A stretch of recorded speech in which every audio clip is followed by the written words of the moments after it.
Muling umingay ang usapin tungkol kina Kim Chiu at Paolo Avellino matapos kumalat ang mga pahayag online nang umano'y nagpakasal na ang dalawa sa ibang bansa. Dahil dito, muling napukaw ang atensyon ng Kim Pao fans na matagal nang umaasang mauuwi sa katotohanan ang kanilang tambalan.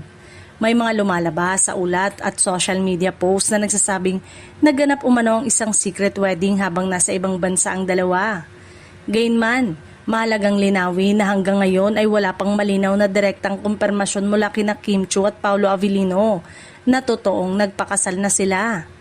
Hindi naman bagong usapin ang wedding rumors tungkol sa dalawa. Noong Mayo, iniulat ng pangmasa at pinag-uusapan ng Kim Pao fans ang posibilidad na magkaroon ng kasal habang nasa world tour sina Kim at Paolo. May mga naging haka-haka rin tungkol sa umano'y proposal at engagement ring. Ngunit nananatiling walang opisyal na kumpirmasyon ng mga ito.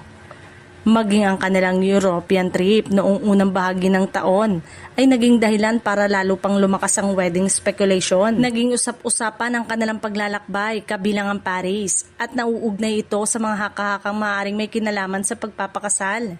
Noong Hulyo naman, muling napag-usapan ang tanong kung kasal na nga ba ang Kim Pao o hindi pa.